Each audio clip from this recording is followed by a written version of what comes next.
Washington ডিসিতে আজকে যুক্তরাষ্ট্র Awami League, metro Washington Awami League, Virginia state Awami League, Maryland state Awami League, যুক্তরাষ্ট্র মহিলা লীগ, শ্রমিক লীগ এবং যুক্তরাষ্ট্র ছাত্রলীগ একটি অভিযোগ পত্র 22 পৃষ্ঠার তারা স্টেট ডিপার্টমেন্টে জমা করেন মার্কো রুবিওর জন্য।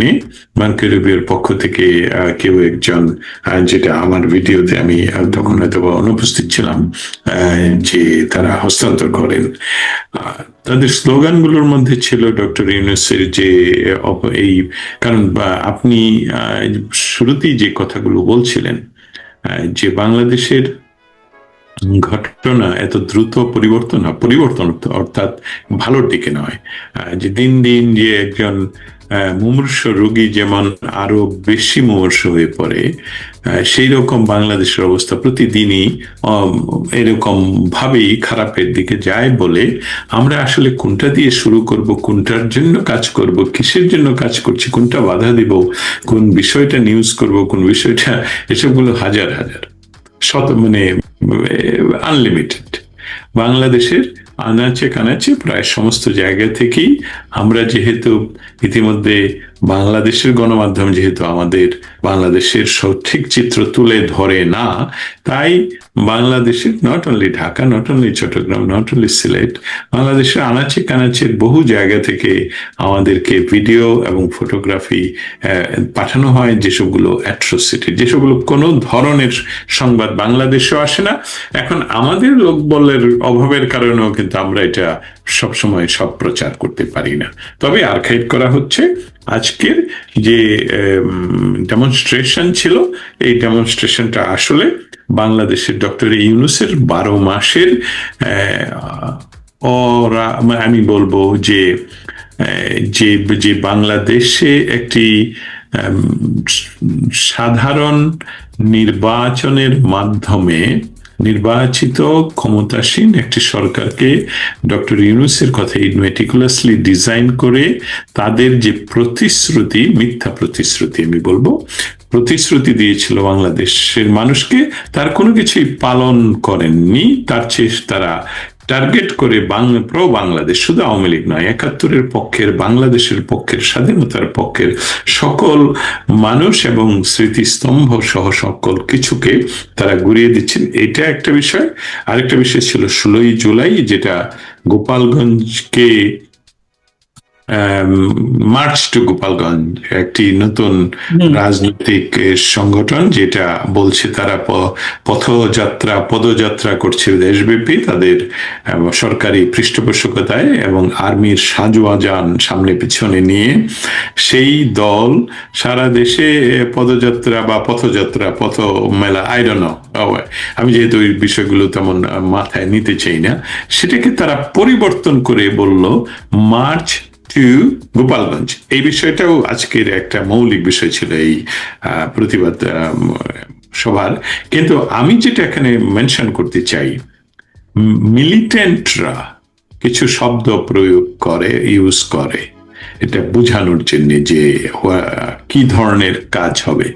মার্চ টু গোপালগঞ্জ, এই যে মিলিটেন্ট ওয়ার্ড গুলো ব্যবহার করা হলো, তাতেই বোঝা যাচ্ছে যে আরেক 32 নম্বরে যেভাবে সরকারি পৃষ্ঠপোষকতায় যে ঘটনাগুলো ঘটলো এবং সরকারি বুলডোজার দিয়ে যেভাবে করা হলো, ঠিক একই কায়দায় তারা সেদিন সম্পূর্ণ প্রস্তুতি নিয়ে গোপালগঞ্জে গিয়েছিল। কিন্তু গোপালগঞ্জের শতভাগ মানুষ, আমি বলবো শতভাগ মানুষ গোপালগঞ্জে তাদের মিটিং এ, ভিডিও আপনি দেখেছেন, আমি দেখেছি, সেই মিটিং এ তাদের নিজস্ব গাড়িতে করে তাদের সহযোগী এবং তাদেরকে সিকিউরিটি দেওয়ার জন্য যে গুন্ডা বাহিনী বা টেরর গ্রুপ রেখেছিল, যেসবগুলোর ছবি আমাদের কাছে আছে, এছাড়া গোপালগঞ্জের কোনো সাধারণ মানুষকে ওই চেয়ারগুলোতে বসতেও দেখা যায়নি। হঠাৎ করে দেখলাম ওই চেয়ারগুলো সমানে উড়ে যাচ্ছে বিভিন্ন দিকে। অতএব আমি এখানে একটা বিষয়, যারা আমাদেরকে শুনবেন বা শুনছেন, আমি আপনাদের কাছে তুলে ধরতে চাই। লক্ষ্য করবেন, গোপালগঞ্জে যা ঘটলো সেটার সরকারি কোনো নির্দিষ্টভাবে ব্যাখ্যা করা হলো না। সরকার বলছে গোপালগঞ্জে আক্রমণ করা হয়েছে, সরকার আরেকটা কথা বলছে যে 71-কে যারা গন্ডগোল বলে, এটাকেও বলছে গোপালগঞ্জে গন্ডগোল হয়েছে। কিন্তু গোপালগঞ্জে কার সাথে কার গন্ডগোল হয়েছে, গোপালগঞ্জের ঘটনাটা কি? আমি চ্যালেঞ্জ করছি বাংলাদেশের নিরাপত্তা বাহিনীর যে কোনো লেভেলের, সেটা হতে পারে র্যাব, হতে পারে পুলিশ, হতে পারে বাংলাদেশ মিলিটারি, যে বাংলাদেশের মিলিটারিকে সেদিন গোপালগঞ্জের কোনো মানুষ আক্রমণ করেনি। গোপালগঞ্জের সাধারণ মানুষেরা একটা অর্বাচীন একটি অশিক্ষিত মূর্খ একটি গ্রুপ যখন বাংলাদেশের শুধু জাতির পিতাই নন, যে বিশ্ব নেতা বঙ্গবন্ধুকে যখন অশালীন ভাষায় গালিগালাজ করছে, তখন সাধারণ মানুষ এই সভা পণ্ড করে দেয়। এটার ভিডিও আপনারা দেখতে পারেন, মিস্টার ওয়াকার, আপনি এই ভিডিওটা দেখতে পারেন। আরো বাংলাদেশের যে সকল জেনারেল ব্রিগেডিয়ার আপনারা রয়েছেন, আপনারা এই ভিডিওটা দেখতে পারেন। দেখুন, সেখানে কোনো মানুষকে কিল ঘুষিও দেয়নি, তারা সভাকে পণ্ড করে দিয়েছে। হ্যাঁ, এই সভা পণ্ড যদি বাংলাদেশের কোনো আইনে হয়ে থাকে, যে কোনো আইনের ব্যাঘাত, অবশ্যই তাদেরকে কেস করে গ্রেফতার করে জাস্টিসে পাঠানো যায়, মানে বিচারে পাঠানো যায়। কিন্তু আর্মি, আপনারা তো গুলি করেছেন, এবং ভিডিওতে আমি আমার সম্ভাবনা থাকলে এখনই, মানে উপায় থাকলে আমি এখনই দেখাতাম সেগুলো আমাদের আর্কাইভ করা। আপনারা নির্দেশ দিচ্ছেন বাংলায় গুলি কর, সোজা বুকে গুলি কর, এটা আপনারা বলছেন। অথচ আপনাদের সেখান থেকে মানুষ দেখাই যাচ্ছিল না যে আপনাদেরকে কেউ আক্রমণ করছে কিনা। সেই সাথে ভিডিও আছে আমাদের কাছে, যে যাদেরকে আপনারা বাংলাদেশের সাধারণ মানুষের করের পয়সায় সাজু আজান কিনা, যেই সাজু আজান আপনার ব্যবহার করে আপনারা দুইটি প্রেসিডেন্টকে শুধু হত্যা করেছেন বাংলাদেশে। আপনারা বাংলাদেশকে বহিঃশত্রুর আক্রমণ থেকে কখনোই রক্ষা করেননি। এই যে যারা আজকে যাদেরকে আপনারা সাজু আজান দিয়ে প্রোটেকশন দিচ্ছেন, তারা কিন্তু আসলে বহিঃশত্রুর এজেন্ট, এবং তাদেরকে আপনারা সমস্ত সরকারি প্রোটোকল দিয়ে বাংলাদেশে ঘোরাচ্ছেন। বেলা শেষে আসলে আপনারা পাকিস্তান স্টাইলে, যে পাকিস্তান ফর্মুলায়, পাকিস্তান আর্মির ফর্মুলাতে যে কাজটুকু করতে চাচ্ছেন, সেই বিষয়টা হলো যে একবার পাকিস্তান আর্মি ইমরানকে নিয়ে আসে, আবার অমুককে নিয়ে আসে, তমুককে নিয়ে আসে, তাদেরকে একটা নির্বাচনের মধ্যে ক্ষমতায় বসায়, এবং 5 বছর তারা কখনো শেষ করতে পারেনি পাকিস্তান জন্ম নেওয়ার পর। That is the true history. এবং সেই ধারায় আপনারা চাচ্ছেন এই অশিক্ষিত বর্বর কয়েকজনকে ক্ষমতায় বসানোর জন্য, যার জন্য আপনারা প্রোটোকল দিচ্ছেন। মৌলিক কথায় ফিরে যাই, মাইলস্টোন একটা স্কুল, সেই স্কুলের উপর ফাইটার জেট বিমান পড়ে গেল, দুর্ঘটনা, মেনে নিলাম, দুর্ঘটনা ঘটতেই পারে। আমি যখন বিমানে বসি তখনও দুর্ঘটনা ঘটতে পারে, ফাইটার জেট সেটা দুর্ঘটনা ঘটতে পারে। এটা অনেকগুলো প্রশ্ন এখানে। এটাও একটা কারণ ছিল আজকের এই বিক্ষোভ বা সমাবেশের ওয়াশিংটন ডিসিতে। এবং সেখানে শুধু আমরাই না, লোকাল মানুষেরা, আমেরিকান মানুষেরা উপস্থিত ছিলেন। প্রচন্ড অস্থির গরম থাকলেও সেখানে অন্যান্য সাংবাদিকরাও ছিলেন। তো মাইলস্টোনের ঘটনাটা তো ছোট, মানে এটা একটা দুর্ঘটনা হলে আমাদের কেন বলতে হবে এটা নিয়ে কথা? দুর্ঘটনা হলে আমাদের দেশের যে কোনো উপায়ে যে দেশ পরিচালনা করেন, তাকে দুঃখ প্রকাশ করতে হবে, লাশ গণনা করতে হবে, তাদের পরিবারের প্রতি সমবেদনা দেখাতে হবে, প্রয়োজন বোধে পরিবারের কাছে যেতে হবে। যাওয়া যাবে না হসপিটালে, কারণ হসপিটালে গেলে যায় চিকিৎসা নিচ্ছে, তার অসুবিধা হবে। তারপরে এটা বার্নিং বিষয়, শরীর পুড়ে যাওয়া, সেখানে যে কোনো কারণ একটা মানুষ, এই সাধারণ জ্ঞানটুকু তো আমাদের সকলের থাকা উচিত।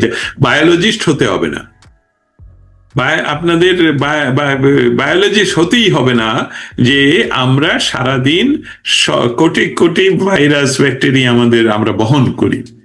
অতএব একটা ওপেন উন্ডের কাছে আপনি যাবেন কেন? কিন্তু আপনারা এই সবগুলো করছেন। আপনারা সেখানেও ভোটের রাজনীতি করতে গেলেন। সচিবালয়ে গেল আমাদের এই শিশুরা দাবি করতে যে তাদের কলিগ বলছি, তাদের সহপাঠীদের যে হত্যা করা হলো বা নিহত হলো, দুর্ঘটনা যদি স্বীকার যদি এটা প্রমাণিত হয় দুর্ঘটনা, তাদের রিয়েল হিসাব দেওয়ার জন্য, এবং তারা স্বাভাবিকভাবেই বাংলাদেশের শিক্ষা উপদেষ্টা বলা হয়, আমি তা ওনার চেহারাও মনে নেই, উনি আসলে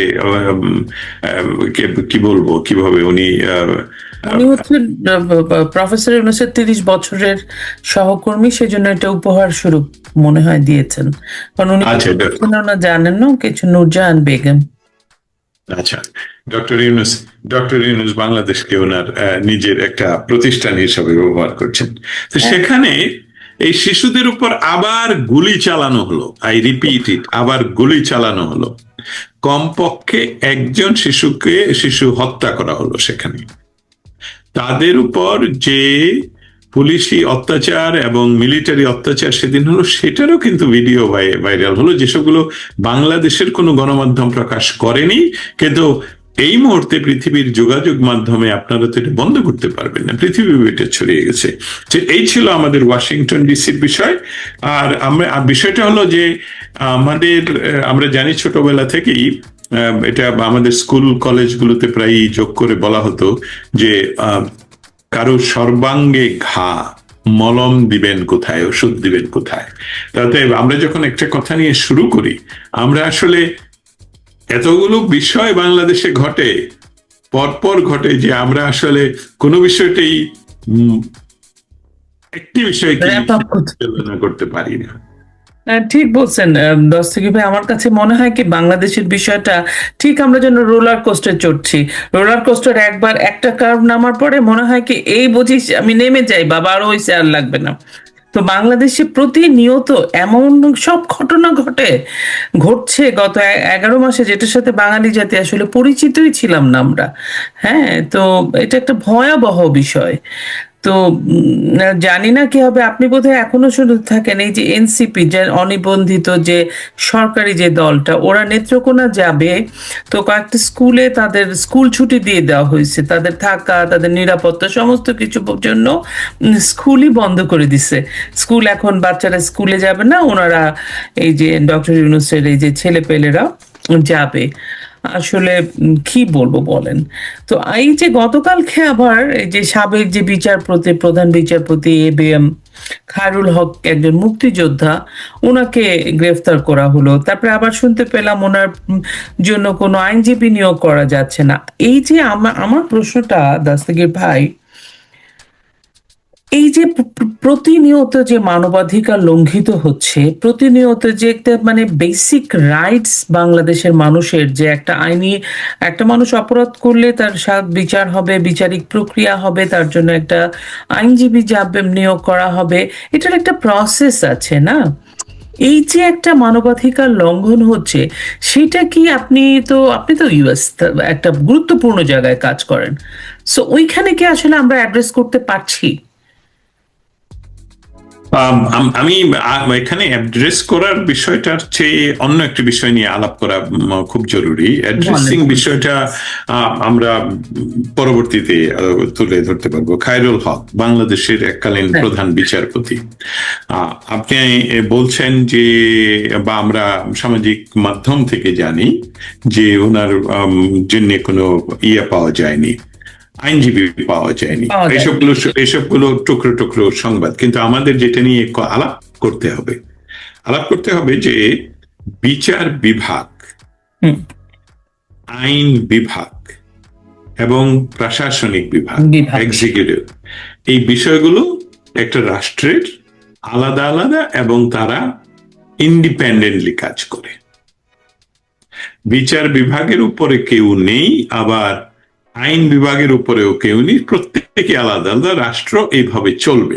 আরেকটি বিষয়, যখন থেকে আজ থেকে প্রায় 7,500 বছর পূর্বে খামুরাফি যখন আইনকে কোডিং করেন, তার থেকে কিন্তু আমরা বেশি দূর যেতে পারিনি, কারণ মানুষের সকল ধরনের অ্যাক্টিভিটিসকে তখনই উনি লিপিবদ্ধ করেন একটি আইন বই হিসেবে। এটি প্রাচীনতম উদ্ধারকৃত আইন শাস্ত্রের মৌলিক ডকুমেন্ট বলা যায়, আচ্ছা। কোড। সেই ব্যবস্থা থেকে তার পরবর্তীতে ধীরে ধীরে আসলো কমন ল বিষয়টা, গেল ব্রিটিশ আংলো স্যাক্সন ল। আরেকটা কালচার হলো রোমান ল, যেটা হলো সর্ব ইউরোপীয় কান্ট্রিগুলো ব্যবহার করে। এটাকে সিভিল সিস্টেম অফ ল বলে, আর ব্রিটিশ ইয়াকে বলা হয় common law system of law. এই দুইটি সমস্ত ল এর আবার বেসিকটা হলো রীতি, যেটা প্রচলিত রীতি, যেটা সামাজিক রীতি, সেটাই আইন। এখন এত কথা কেন বলছি? রীতিটা হলো যে একটি বিচার বিভাগের সমস্ত বিচারকগণ জি, কখনোই তার বিচারের জন্যে কোনোদিনই কারাবরণ করবেন না, ফুল স্টপ।